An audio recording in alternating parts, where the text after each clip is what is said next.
Thank you for calling the Turner Free Library's Dial a Storyline for Adults. This is an excerpt from Heartburn by Nora Ephron. The first day, I did not think it was funny. I didn't think it was funny the third day either, but I managed to make a little joke about it. The most unfair thing about this whole business, I said, is that I can't even date. Well, you had to be there, as they say, because when I put it down on paper, it doesn't sound funny. But what made it funny, trust me, is the word date, which, when you say it out loud at the end of a sentence, has a wonderful teenage quality. And since I am not a teenager, okay, I'm 38, and since the reason I was hardly in a position to date on first learning that my second husband had taken a lover was that I was 7 months pregnant, I got a laugh on it. Though for all I know, my group was only laughing because they were trying to cheer me up. I needed cheering up.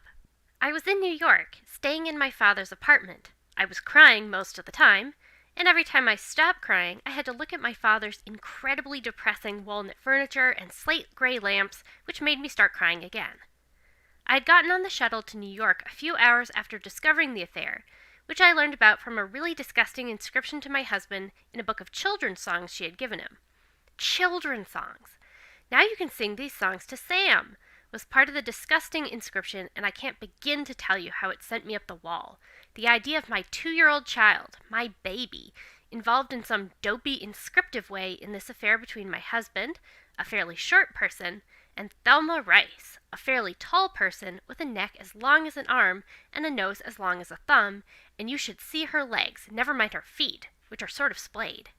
My father's apartment was empty, my father having been carted off to the loony bin only days before by my sister Eleanor, who is known as the good daughter, in order to differentiate her from me.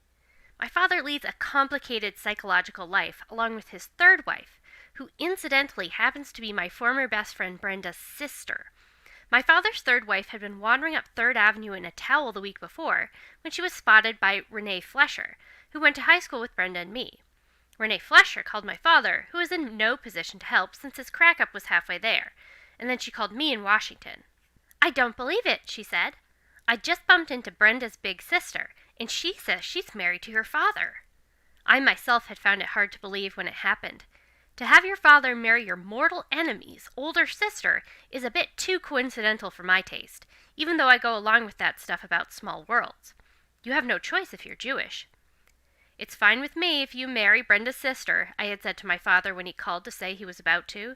"But please have her sign a prenuptial agreement so that when you die, none of your fortune ends up with Brenda." So Brenda's big sister signed the agreement, that was 3 years ago, and now here's Renee Flesher on the line to say, "Hi-ho, Brenda's sister's married your father, and by the way, she's wandering up 3rd Avenue wearing a towel." I turned all this over to my sister Eleanor, who put on her goodness and went over to my father's apartment and got some clothes onto Brenda's sister and sent her to her mother in Miami Beach and took my father to a place called 7 Clouds, which is not an auspicious name for a loony bin, but you'd be amazed how little choice you have about loony bins. Off went my father to dry out and make ashtrays out of leaves, and there sat his apartment in New York, empty.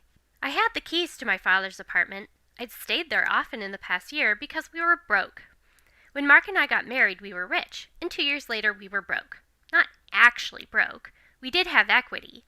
We had a stereo system that had eaten thousands of dollars, and a country house in West Virginia that had eaten tens of thousands of dollars, and a city house in Washington that had eaten hundreds of thousands of dollars, and we had things.